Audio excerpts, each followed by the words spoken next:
Bendiciones para todos, queridos amigos. Quiero compartir este video con todos ustedes. Tiene como título el texto griego del Nuevo Testamento y la intención de esto es ver de dónde se traduce la Sagrada Escritura. Concretamente, no toda la Escritura, sino solo el Nuevo Testamento. La Biblia. La Biblia es expresión del empeño de Dios por hacerse progresivamente comprensible al hombre, pero es al mismo tiempo expresión del esfuerzo humano por comprender progresivamente a Dios. Cuando leemos la Biblia, es Dios quien nos habla. Cuando leemos la Biblia, también utilizamos nuestra inteligencia para acercarnos a ese gran misterio, el misterio de Dios. ¿Cuáles son las lenguas de la Biblia? Las Sagradas Escrituras fueron escritas en tres lenguas fundamentales: el hebreo, el arameo y el griego. Es útil conocer las diferencias y peculiaridades de cada lengua, así como los libros escritos originalmente en un determinado idioma, para entender mejor el sentido de lo que leemos. Sin duda, es muy importante a la hora de estudiar la Biblia y conocer las lenguas originales, lógicamente, que no todo el mundo tiene acceso a este estudio, pero dejó claro que lo mejor sería estudiar las Sagradas Escrituras en las lenguas originales. Les he dicho que este PowerPoint, esta presentación, lo que busca es ver de dónde se traduce la Sagrada Escritura. Y ustedes en las portadas al inicio de las Biblias encontrarán con que fue traducida de los textos originales. Cuando se habla de originales, se refiere a las lenguas en que originalmente fueron escritos. Por ejemplo, dice, la traducción de esta Biblia se hizo de los originales, es decir, de las lenguas originales, hebreo, arameo y griego, y a partir de los manuscritos más antiguos y autorizados que se conozcan. O sea, cuando un biblista, un exégeta va a traducir la Sagrada Escritura, no va a partir, por ejemplo, de una Biblia en inglés, de una Biblia en español, o sea, parte de los escritos más antiguos y autorizados, o sea, muy apreciados por las iglesias antiguas. Entonces, a partir de ahí se traduce. Nos hacemos la siguiente pregunta: ¿en qué lenguas está escrito el Nuevo Testamento? Aquí aparece un cuadrito que tiene unas columnas: lengua, caracteres y libros. En general, hay que decir que el Nuevo Testamento fue escrito en lengua griega koiné o lengua griega popular. Sin embargo, aquí en el primer lugar pongo el arameo porque parece ser que el Evangelio de San Mateo fue escrito originalmente en esta lengua. Sin embargo, no se conserva copia de él, ¿sí? Y hay que decir además que los manuscritos más antiguos, los códices más antiguos, fueron escritos en lengua griega en mayúsculas. El texto griego del Nuevo Testamento.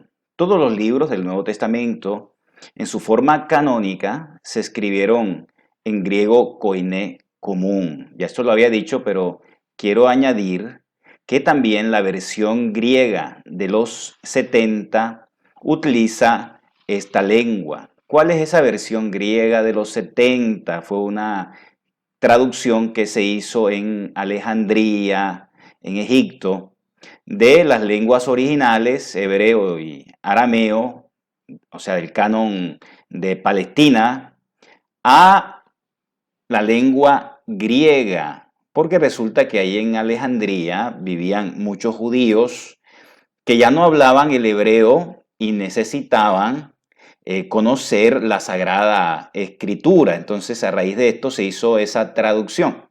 ¿Por qué se llamó de los 70? Pues según la tradición, según la leyenda, fueron 70 sabios los que tradujeron esta Biblia de las lenguas originales al griego koine. La transmisión de un texto escrito se hacía mediante copias hechas a mano. Las hojas de papiro o de pergamino se unían unas a otras en rollos. El papiro era de origen vegetal y el pergamino de origen animal, de cuero. Era, podríamos llamarlo así, el papel de aquella época. La liturgia judía ha permanecido fiel a este uso. O sea, los hermanos judíos siguen usando este papel de la antigüedad. La costumbre de coser las hojas por grupos de 4 páginas, cuaternio, y después de agruparlas en un volumen, data ya del siglo segundo antes de Cristo. A esto se le llamó códice y es muy parecido pues, a las libretas, a los cuadernos que nosotros usamos actualmente. O sea, una cosa distinta era enrollar, eran los rollos, y otra cosa distinta eran los códices, en donde pues el parecido a nuestros cuadernos es total. Fue un invento copto propagado particularmente por los cristianos. Documentos más antiguos del Nuevo Testamento. Esto es muy importante, ya entramos aquí propiamente en materia, ¿no? ¿De dónde se traduce la Sagrada Escritura? Entonces tenemos 4 tipos de documentos muy antiguos. ¿De dónde se traduce? En primer lugar, están las copias griegas. Son más de 5.000 manuscritos. Hablamos de copias porque los originales no se han encontrado, ya que seguramente se dañaron con el tiempo. O sea, eso que escribió San Pablo directamente o sus secretarios, lo que escribió San Juan, lo que escribió San Mateo, no se no se encuentran esos que se llaman autógrafos. ¿Por qué? Porque simplemente se dañaron. Entonces tenemos copias, o sea, esos que se dañaron ya habían sido también copiados y como eran más nuevos, pues se han mantenido. Entonces son más de 5.000. En segundo lugar, tenemos traducciones antiguas. O sea, de esos originales griegos se hicieron traducciones y son más de 10.000 manuscritos. Entre ellas, la Vetus latina, anterior a la Vulgata. Recordemos que estamos en la época en que el Imperio Romano domina y por lo tanto la lengua latina, el latín, estaba muy extendida y por eso las primeras copias que se hacen al latín y ahí tenemos la que se llamó la Vetus latina. Ya hablaremos más adelante de esta Vetus latina. En tercer lugar, tenemos variantes textuales o cambios de lectura entre un manuscrito y otro. Entonces, cuando se comparan los distintos manuscritos, porque hay varias copias de Hechos, varias copias de los Evangelios, nos encontramos con que hay diferencias no tan sustanciales, sino a veces en palabritas, en frases muy cortas, pero que denotan una diferencia o diferencias entre uno y otro. Son unas 250.000 variantes textuales o más incluso. En Wikipedia aparece un artículo interesante que tiene de nombre Variantes textuales en el Nuevo Testamento. Los invito a que miren este artículo para profundizar en estas variantes textuales. Y en cuarto lugar tenemos las citas del Nuevo Testamento en los padres de la iglesia. Claro, los padres de la iglesia eran amantes de la Sagrada Escritura. O sea, ¿quiénes eran los padres de la iglesia? Aquellos cristianos intelectuales que vinieron después de los apóstoles. Ahí están los padres apostólicos como San Ignacio de Antioquía, San Policarpo, y después de ellos vinieron los padres de la iglesia, y tenemos el famoso San Agustín, etcétera. Muchísimos padres de la iglesia. Entonces ellos citaban mucho el Nuevo Testamento y el Antiguo Testamento también. Entonces por eso conocemos citas muy antiguas de la Sagrada Escritura, del Nuevo Testamento, a través de ellos. A veces citaban literalmente y otras veces de memoria los textos sagrados. En esta diapositiva podemos mirar un ejemplo de variante textual. Mateo capítulo 4 versículo 1. El Códice Vaticano dice: entonces Jesús fue llevado al desierto por el Espíritu para ser tentado por el diablo. El Códice Sinaítico dice: entonces Jesús fue llevado por el Espíritu al desierto para ser tentado por el diablo. Miren la diferencia aquí, es muy, no es muy obvia, pero sí es muy sutil. La primera lectura dice: fue llevado al desierto por el Espíritu. El Códice Sinaítico dice al revés: fue llevado por el Espíritu al desierto. Y un manuscrito medieval dice: entonces Jesús fue llevado al desierto para ser tentado por el diablo. No se menciona al Espíritu. Y otro escrito medieval dice: entonces Jesús fue llevado al desierto para ser tentado por el Espíritu.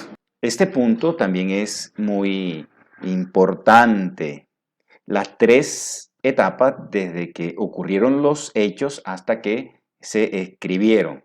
La primera etapa es la siguiente, o sea, la predicación de Jesús con palabras y hechos. Aquí está la base fundamental, lo que Jesús hizo y enseñó, y también posteriormente lo que hicieron los apóstoles.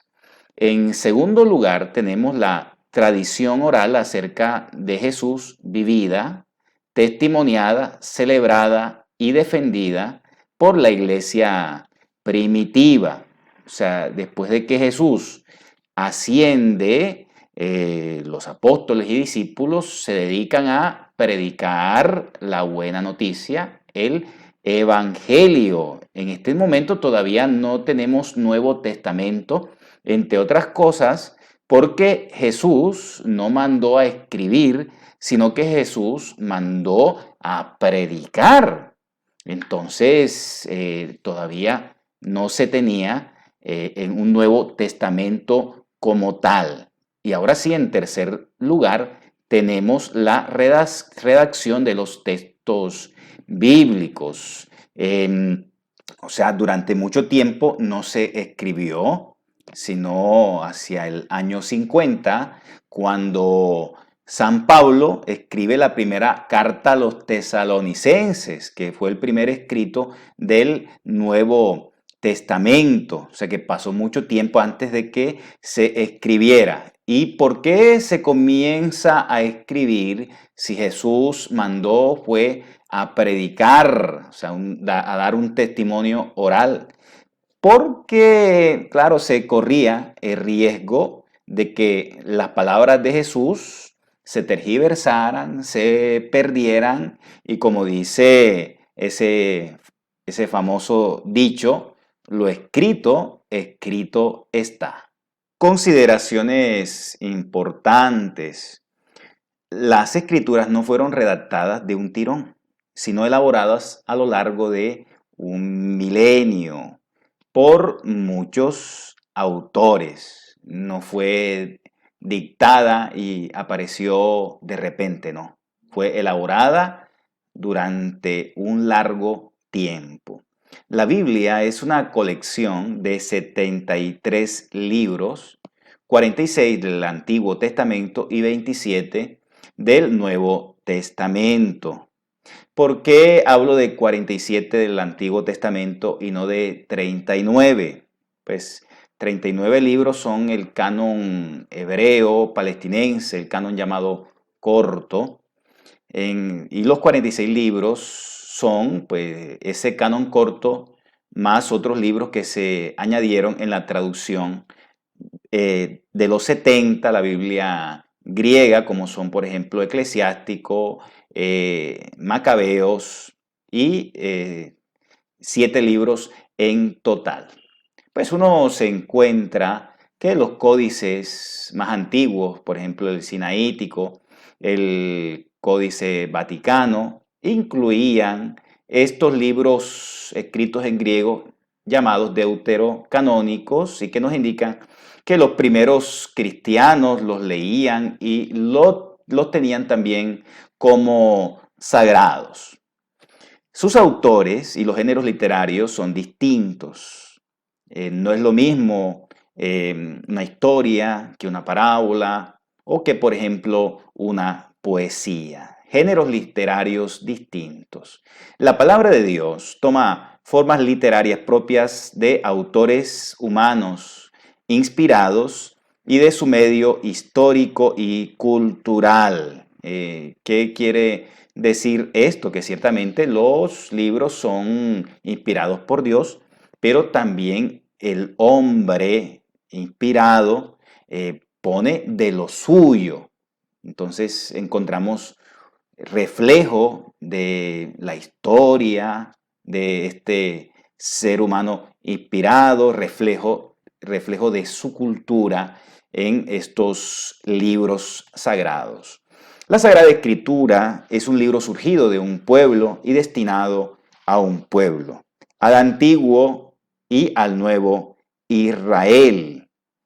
Al antiguo, pues el pueblo de Israel, y al nuevo, a toda la iglesia. Es un libro que está vivo en una comunidad creyente que camina por la historia. O sea, la Sagrada Escritura sigue vigente, no es un libro que se quede allá perdido en el tiempo y como un libro obsoleto. La Sagrada Escritura, al ser inspirada por el Espíritu, sigue hablándole a los hombres de todos los tiempos. El idioma de los libros del Nuevo Testamento. Ya de esto había hablado, que era la lengua griega. Aquí es importante añadir que la lengua griega era la común de todos los países cercanos al Mediterráneo desde los tiempos de Alejandro Magno, desde el siglo IV hasta el siglo II antes de Cristo. Y bueno, ¿y por qué en lengua griega si ellos ya no mandaban, sino que mandaban en esa época los romanos? Y es porque la lengua se siguió hablando, o sea, la lengua no se perdió, la lengua se siguió hablando en todo el entorno del mar Mediterráneo.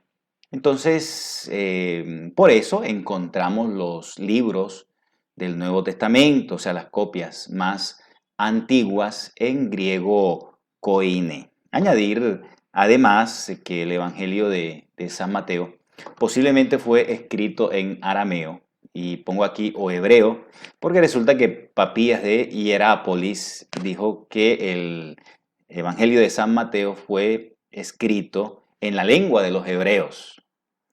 Pero los hebreos, su lengua era el el arameo, sobre todo en la zona de Galilea, donde predicó nuestro Señor Jesucristo. Pero como dice la lengua de los hebreos, también la otra lengua de los hebreos era el hebreo.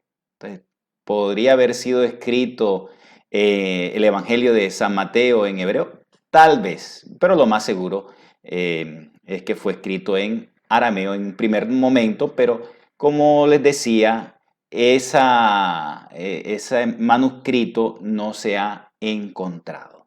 Se ve que ahí se cometió un error de traducción, donde se pone como tentador al espíritu. Testimonios del texto griego del Nuevo Testamento.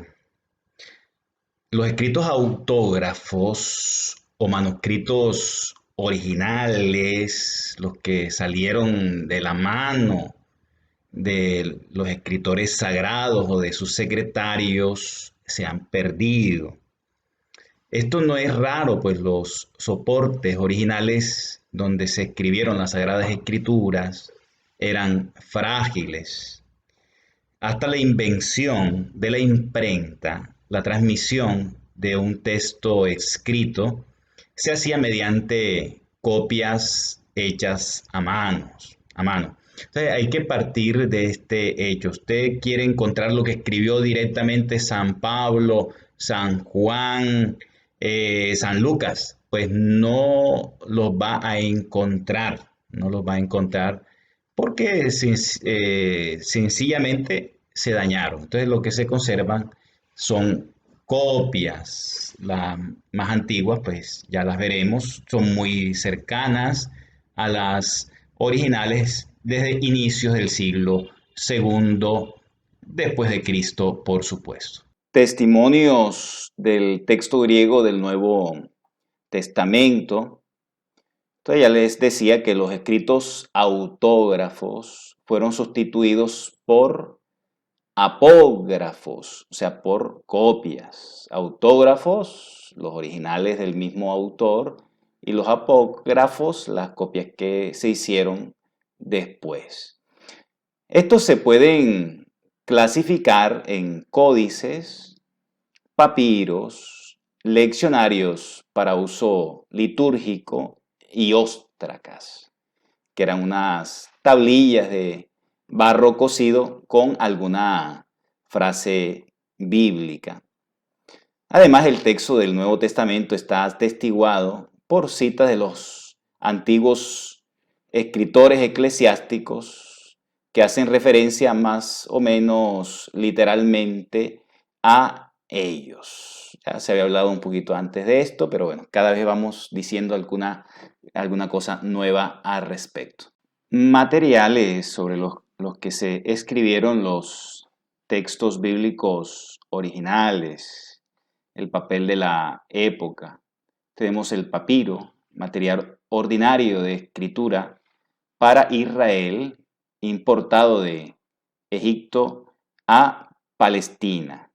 Y tenemos también el pergamino, que era piel curtida y pulida, más consistente, de origen persa. Nos hacemos la siguiente pregunta: si la duración de los papiros es de máximo 200 años, ¿por qué se han conservado hasta ahora? Se han encontrado cerca de 100 del Nuevo Testamento. Pues resulta que se hallaron en Egipto, donde hay una extraordinaria sequedad en el ambiente que favorece la conservación de los textos. Y por esa razón, estos papiros no se dañaron. Los papiros, seguimos profundizando en este tema de los papiros, pues resulta que abarcan el 40% del texto del Nuevo Testamento, o sea, casi el 50%. Todos proceden de Egipto. La letra que designa a los papiros es la letra P.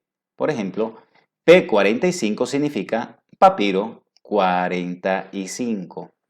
Las dos colecciones de papiros más famosas llevan el nombre de sus recopiladores, Chester Beatty y Martin Bodmer.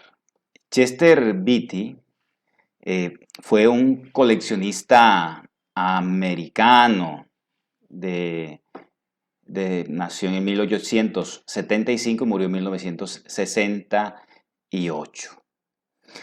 Información sobre los papiros encontrados y recopilados por él.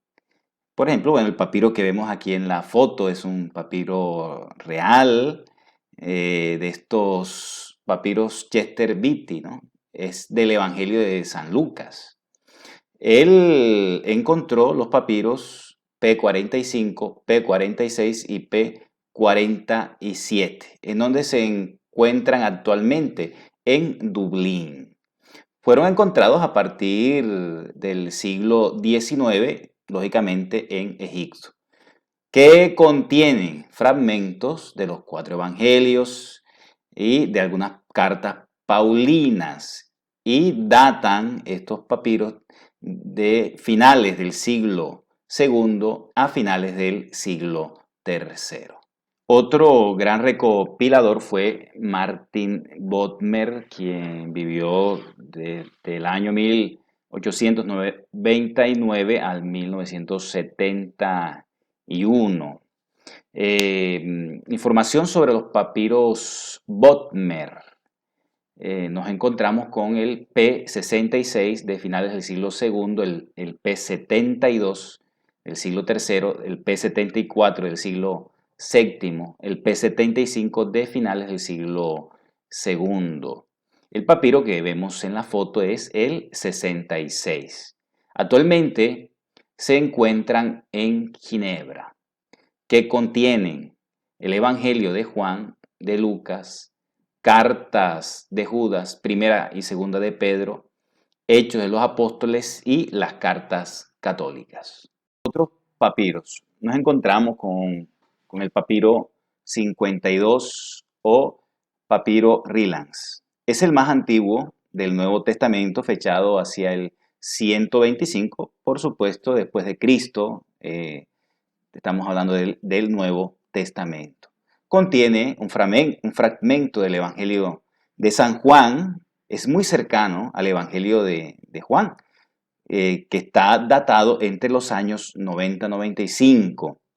El lugar de conservación es la Biblioteca John Rylands en Manchester, Reino Unido, y por eso se le llama el papiro Rylands. Nos encontramos también con el P67 o papiro 67, es el papiro de Barcelona, fechado en torno al año 200. Contiene partes del Evangelio de San Mateo. También está el P72, que es del siglo VII. Contiene textos de Hechos y cartas católicas. Tenemos aquí en esta diapositiva dos fotos, son las hojas 2 y 30 del papiro 45.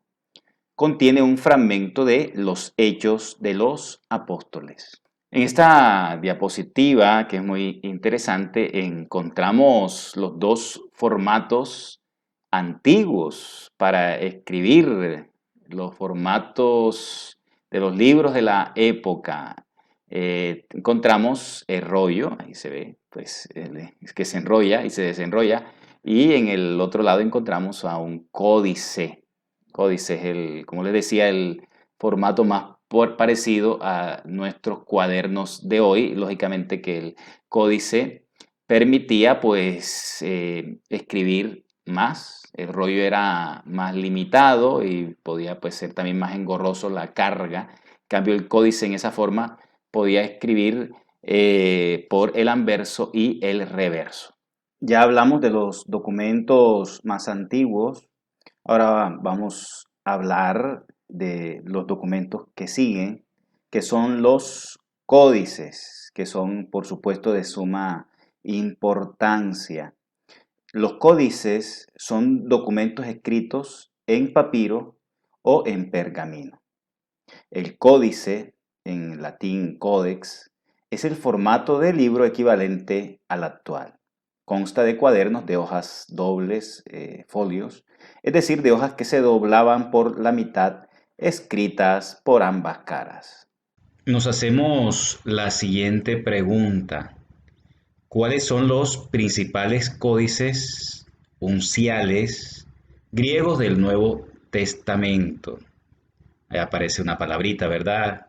Extraña, unciales. Unciales quiere decir que fueron escritos en letras griegas mayúsculas.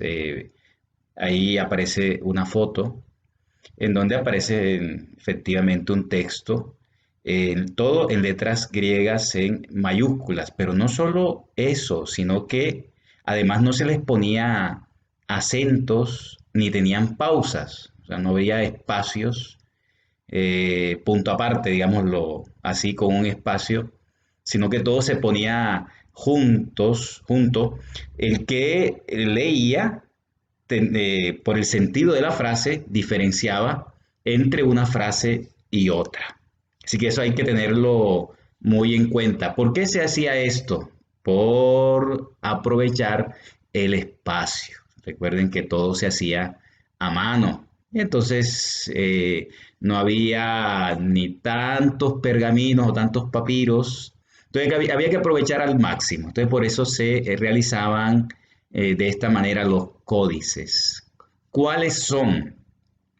El Vaticano, que también se le denomina en números el 03 o con una letra el beta, ¿no? En griego.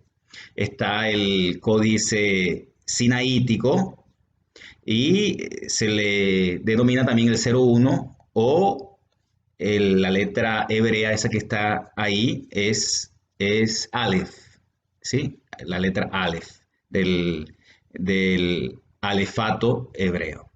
Está el códice alejandrino 02 o alfa, el códice palincesto o reescrito de Efraín. Vamos, ya más adelante voy a hablar de estos códices palincestos. Es el 04 o el C.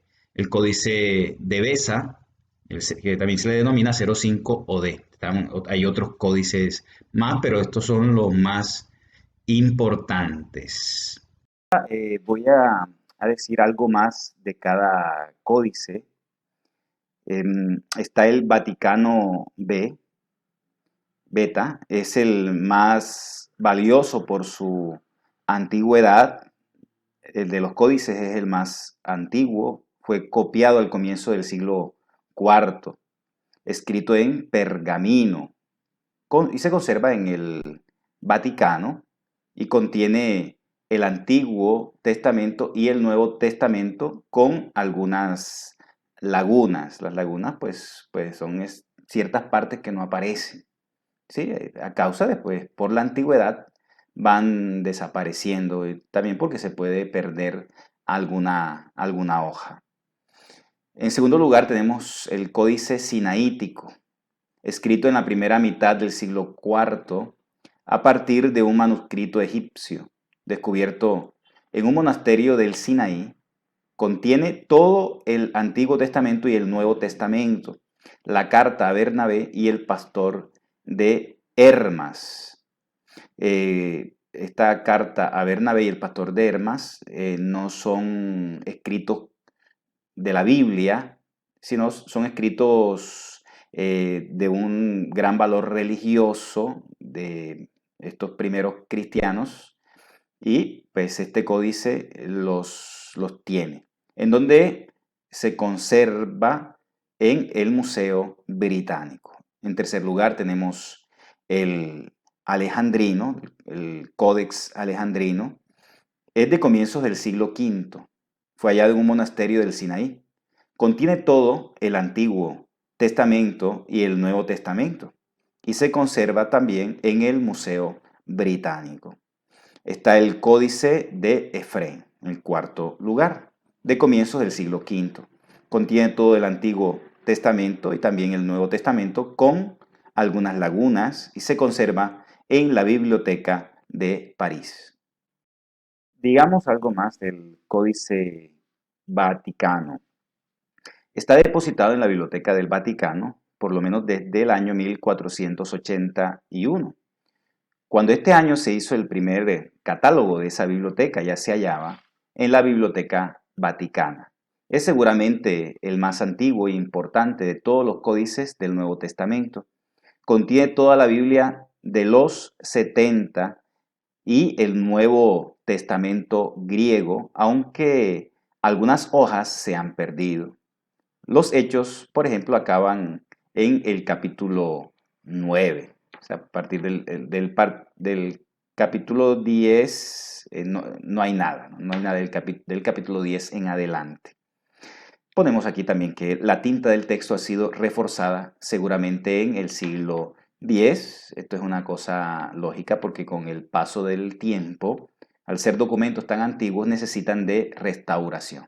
El códice sinaítico, también llamado S, data del siglo IV. Alrededor del año 350 trae el Antiguo Testamento y el Nuevo Testamento. Fue descubierto en 1848 por un joven alemán llamado Tischendorf en el convento Santa Catalina del Monte Sinaí.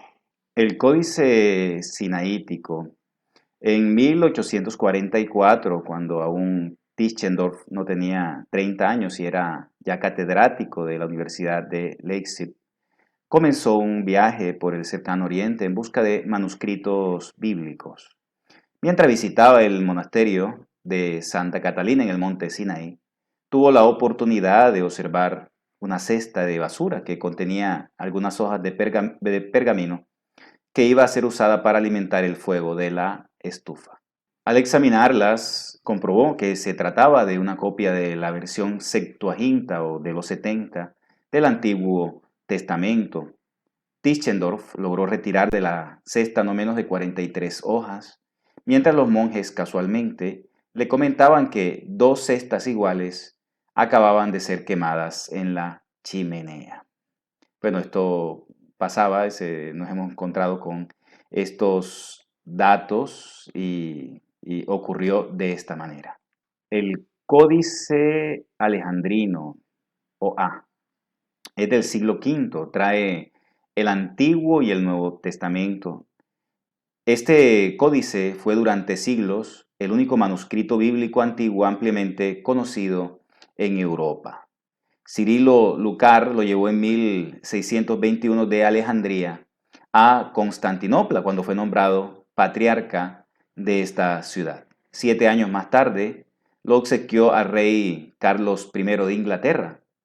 En 1757 Jorge II lo depositó en el Museo Británico.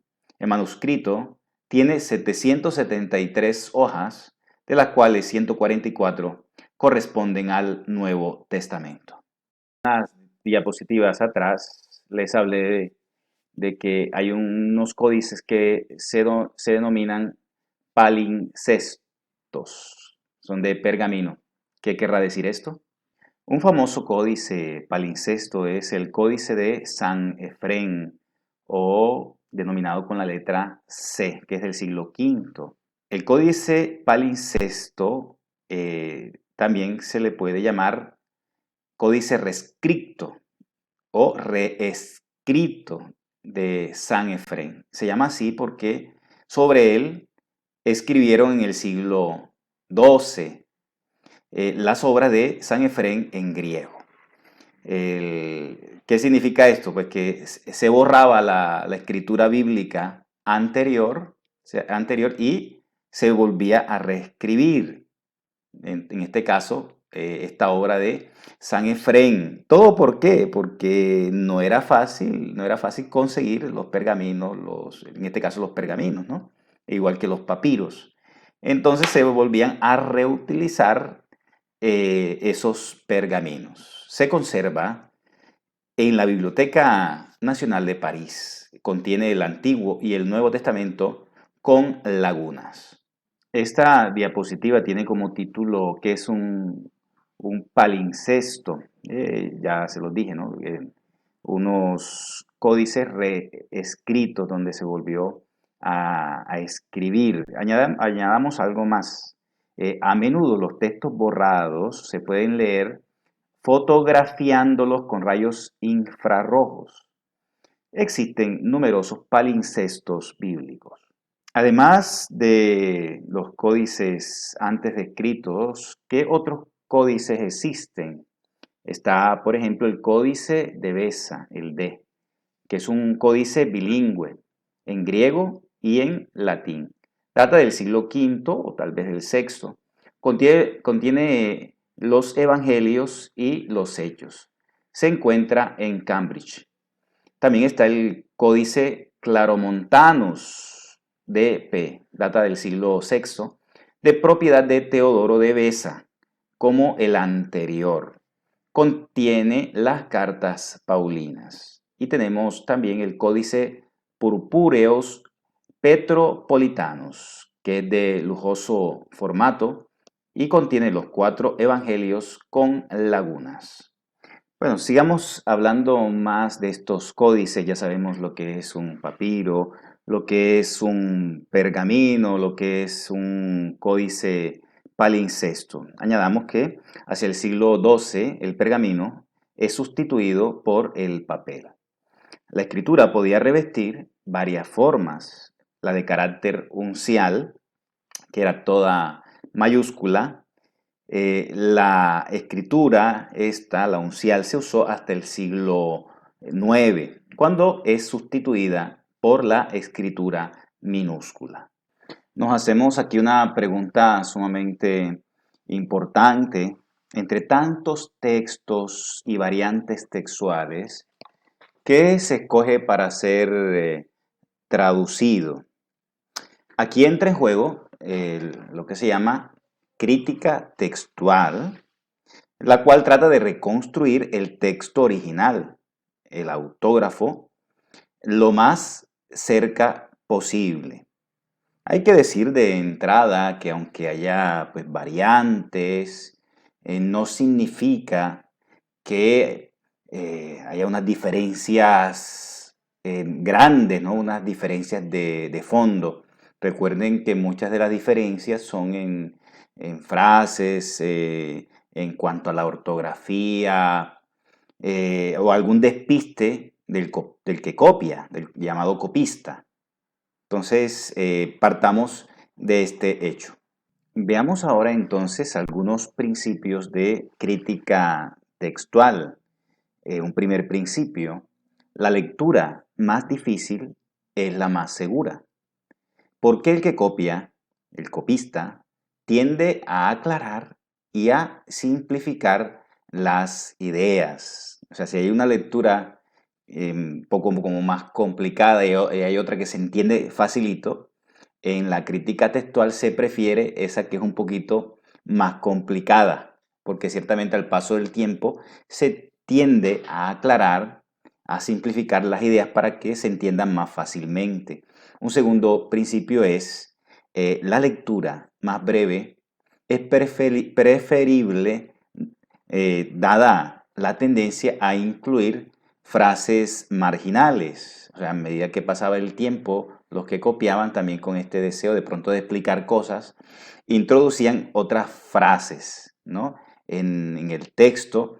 Entonces, ¿a qué se prefiere? La lectura más breve, ¿sí? Está el caso, por ejemplo, en los Hechos de los Apóstoles, ¿no? El Códice de Besa, que contiene los Hechos de los Apóstoles, es más largo que los demás códices, ¿no? Hechos de los Apóstoles es más largo en este Códice de Besa que en los otros. Entonces se prefieren los otros al Códice de Besa, que es el más largo. Otros principios de crítica textual. Tenemos el criterio geográfico. Teniendo en cuenta que los manuscritos se difunden en los lugares donde penetra el cristianismo, hay que preferir la lectura que sea idéntica en el mayor número de lugares alejados entre sí. O sea, se comparan los distintos manuscritos pertenecientes a distintas comunidades y se mira, pues, qué es lo más idéntico en esas diversas comunidades y se prefiere ese texto.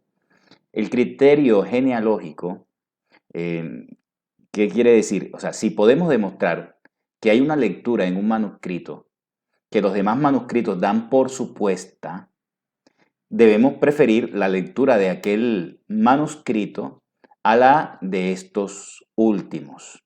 O sea, ¿qué se busca? El manuscrito más antiguo, o sea, del que copiaron los otros manuscritos. O sea, se hace referencia a tal códice, ¿no? O tal revisiones del texto griego del Nuevo Testamento hacia el siglo II en Egipto. El texto del Nuevo Testamento fue sometido a dos revisiones diferentes. O sea, ¿qué es lo que queremos decir aquí? Que pues había muchos manuscritos, muchas copias. Entonces, lógicamente, qué es lo más original? Porque es la pregunta que nos estamos haciendo aquí, ¿no? ¿Qué es lo más original? Entonces se revisaron los diversos manuscritos que se tenían a disposición y concretamente se hicieron dos revisiones que también se pueden llamar recensiones. Una revisión o recensión que se llamó H fue para reconducir el texto a los autógrafos originales. O sea, esta recensión H que buscaba lo más original, ¿no? Hacer posible lo que salió de los mismos escritores sagrados. La segunda, la recensión D o revisión D, ¿qué buscaba esta? Hacer el texto más inteligible, o sea, que se entendiera fácilmente la Biblia, ¿sí? Y las traducciones. El tipo textual D, o sea, la segunda revisión, alcanzará un gran auge y constituirá el textus receptus, o sea, el texto más original. Hasta el siglo XVII duró esto. Pero ¿qué pasó? Que la crítica textual reconoce el valor del tipo textual H, o sea, la primera revisión, la revisión H, que buscaba más la originalidad que el que se entendiera más el texto. Entonces, hoy por hoy es muy valorada la primera recensión, es muy valorada porque, como les digo, lo que se busca es el original, que fue lo que salió de la mano de los escritores sagrados. Tal papiro de tal iglesia, de ahí estoy traduciendo, de ahí estoy citando. Entonces se trata de buscar ese del cual se copia. Entonces ese es pues el más autorizado, el más seguro y sin duda también el más antiguo. Ahora entramos a un tema un poco diferente y es que después de esos manuscritos más antiguos comenzaron también las traducciones, ¿sí? Las traducciones.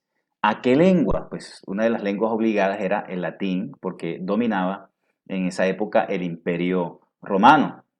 Tenemos versiones occidentales, la Vetus latina, la gótica, la vulgata latina y otras. Y en versiones orientales tenemos la versión en lengua siríaca llamada pesita, que también significa común o vulgata, pero no del latín, sino también de la lengua siríaca vulgata.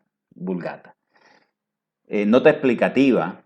La expresión vetus latina es una denominación convencional para designar las traducciones latinas anteriores a la Vulgata. O sea, no significa que fuera un libro. Esta es la vetus latina. No, no, no, no.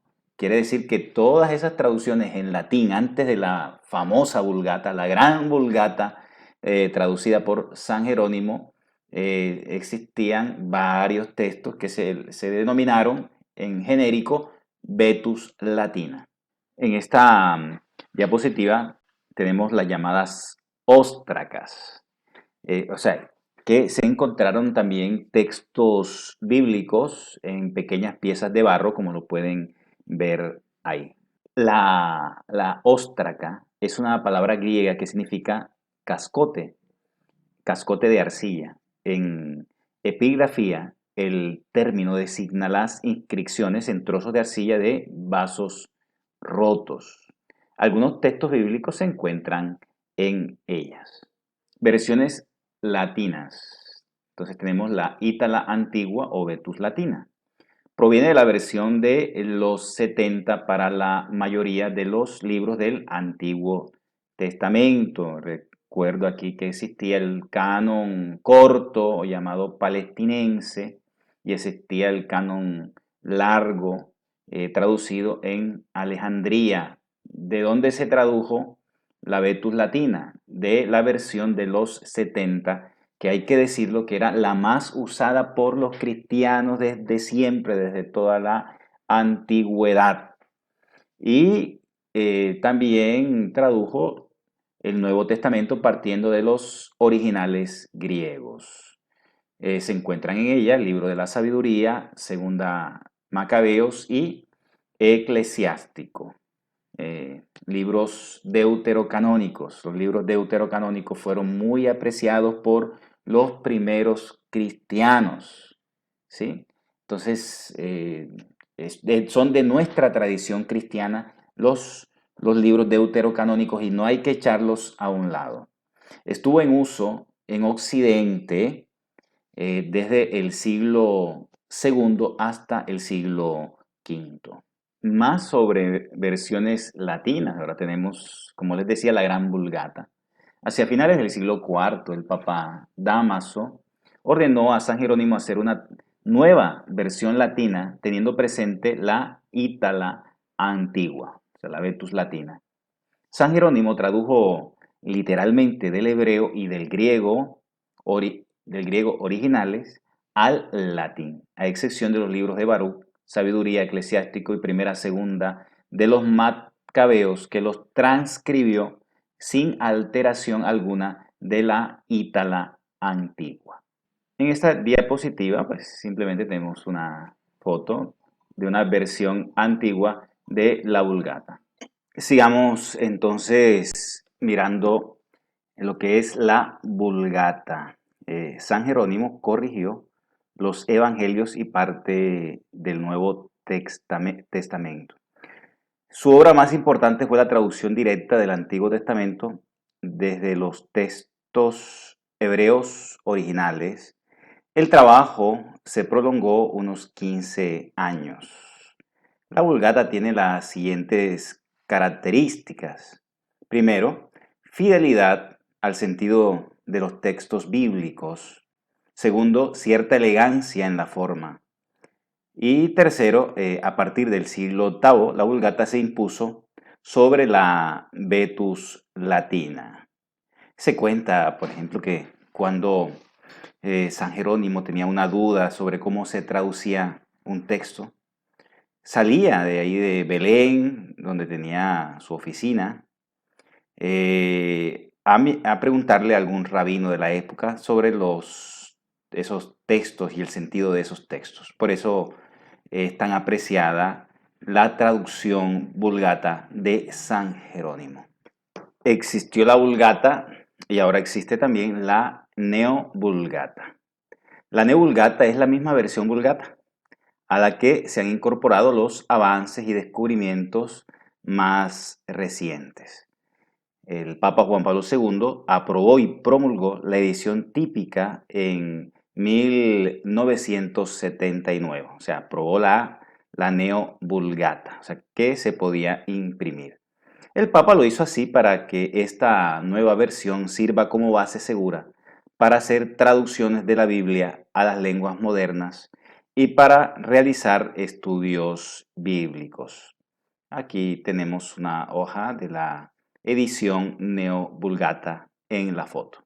En esta diapositiva tenemos algunos ejemplos ya de versiones muy modernas y en lengua española, como son la Nueva Biblia de Jerusalén, la Biblia Dios habla hoy, la Biblia latinoamericana, etc. Tenemos ahora lo que es el canon de Muratori. El fragmento de Muratori es la lista más antigua de libros del Nuevo Testamento y está escrito en latín. El fragmento muratoriano o fragmento de Muratori, también llamado canon muratoriano, es la lista más antigua conocida de libros considerados canónicos del Nuevo Testamento. En la lista figuran los nombres de los libros que el autor consideraba admisibles con algunos comentarios. Está escrito en latín. Fue descubierto por Ludovico Antonio Muratori en la Biblioteca Ambrosiana de Milán y publicada por él en 1740. Aunque el manuscrito en que figura el fragmento de Muratori data del siglo VII, la lista se ha fechado en torno al año 170, ya que se refiere como reciente al papado de Pío I, muerto en el año 157, por supuesto después de Cristo. Este es el texto del canon en referencia, o sea, la frase que muestra su antigüedad.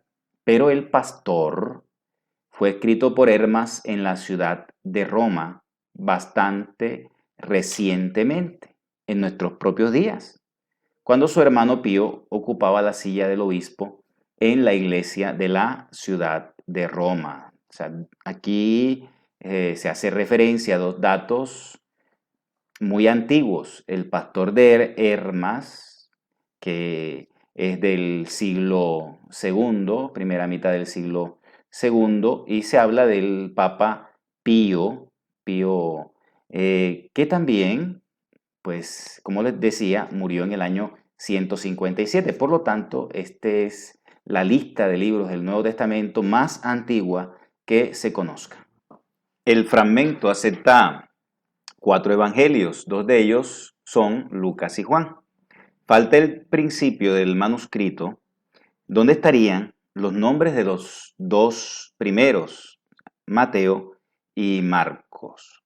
Aparecen también los Hechos de los Apóstoles y 13 epístolas de Pablo. No se menciona la epístola o carta a los hebreos. Considera falsificaciones las epístolas supuestamente escritas por Pablo a los laodiceanos y a los alejandrinos. Solo se mencionan 2 epístolas de Juan sin describirlas.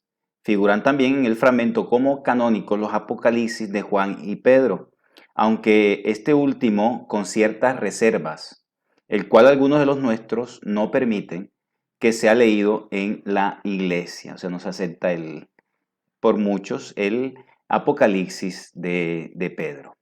Se darán cuenta ustedes que faltan otros libros porque esas listas todavía en esa época no estaban completas. Para llenarnos de inspiración, Richard Arthur escribe: cuando cargas la Biblia le das un dolor de cabeza a Satanás. Cuando la abres, se colapsa. Cuando ve que la lees, se desmaya.